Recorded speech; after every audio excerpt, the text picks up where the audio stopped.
Communication, so how you can speak like a leader. একটা লিডারের মতো কিভাবে কথা বলবেন।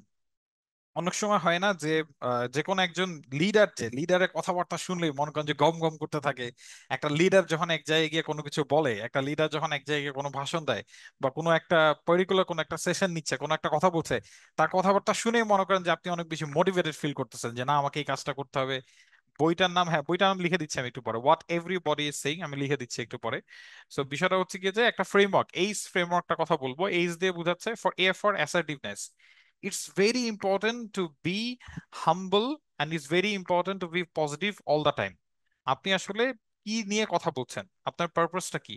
এন্ড অনেক সময় যেটা হয় যে আমরা যখন কথা বলি, কথা বলার সময় ওই যে এটা বেশিরভাগ ক্ষেত্রে হচ্ছে কি যে আপনার পাবলিক সেক্টরটার ক্ষেত্রে বেশি থাকে ওই যে স্যার স্যার স্যার স্যার বলা অনেক বেশি, মানে বুঝাই যাচ্ছে যে তেল মারতেছে।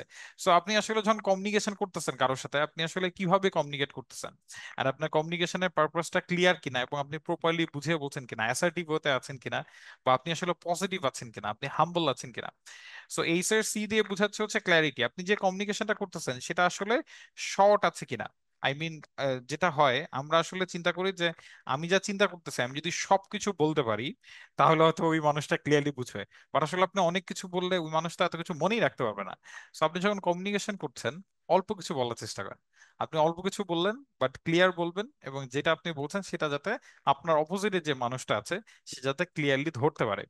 এখানে একটা মজার বিষয় যেটা আমি অলওয়েজ স্টুডেন্টদেরকে বলি সেটা হচ্ছে টক লাইক আ থার্ড গ্রেডার। আপনি যখন কোনো কারোর সাথে কমিউনিকেট করছেন বা আপনি যদি কোনো স্লাইড বানান, যারা অলরেডি জবে আছেন বা ফ্রিল্যান্সিং করছেন, অনেকে বলেছেন মার্কেটিং নিয়ে কাজ করছেন, যারাই আছেন, পাওয়ার পয়েন্ট নিয়ে এমন কোনো মানুষ নাই যে জব করতেছেন স্লাইড বানাইতে হয় না। সো যারাই কোনো স্লাইড বানান বা যে কোনো জায়গায় কোনো আপনি প্রেজেন্টেশন দিচ্ছেন, আপনি ইউনিভার্সিটি গ্র্যাজুয়েট হন বা আপনি কোনো জবে আছেন, সবাইকেই প্রেজেন্টেশন দিতে হয়। সো প্রেজেন্টেশনের সবসময় ডিসকাশনটা আপনি চেষ্টা করবেন একটা থার্ড গ্রেডের মতো করে। আই মিন যত সহজে, মানে একজন একটা ক্লাস 3 স্টুডেন্টকে বুঝাইতে গেলে আপনি যেভাবে বুঝাতেন সেভাবে করে কথা বলার চেষ্টা করেন। যত সহজে বুঝাইতে পারবেন তত মানুষ বেশি বুঝবে আপনার কথা। আপনি যত কমপ্লেক্স বানায় ফেলবেন মানুষ আপনার কথা তত বুঝতে পারবে না। আচ্ছা, তারপরে হচ্ছে কি যে একজন লিখেছে informative workshop, thank you very much. আমি আরো অনেক কিছু বলবো, এখনো তো শুরুই করিনি বলা, এখন আরো অনেক কিছু আছে, অনেক কথাবার্তা হবে, অনেক মজা হবে। ওকে, এরপর ই দিয়ে বোঝানো হচ্ছে এঙ্গেজমেন্ট। আপনি যখন কারোর সাথে যে কোনো একটা এঙ্গেজমেন্টে যাচ্ছেন, what ever it is, online হোক বা অফলাইন হোক, আপনার আসলে বডি ল্যাঙ্গুয়েজ কিভাবে আছে, জেস্টার কিভাবে আছে, আই কন্টাক্ট আছে কিনা, এবং আপনি প্রশ্ন করছেন কিনা, বা আপনি কথা বলার মাঝখানে একটু পজ দিচ্ছেন কিনা, এটা অনেক বেশি ইম্পর্টেন্ট। আপনি যদি অনর্গল জাস্ট কথা বলেই যান বলেই যান বলেই যান, তাহলে তো কোনো কেউ আপনার কথা বুঝবেও না। আপনার কথা হয়তো বা এক কান দিয়ে শুনে আর এক কান দিয়ে বের করে যাবে।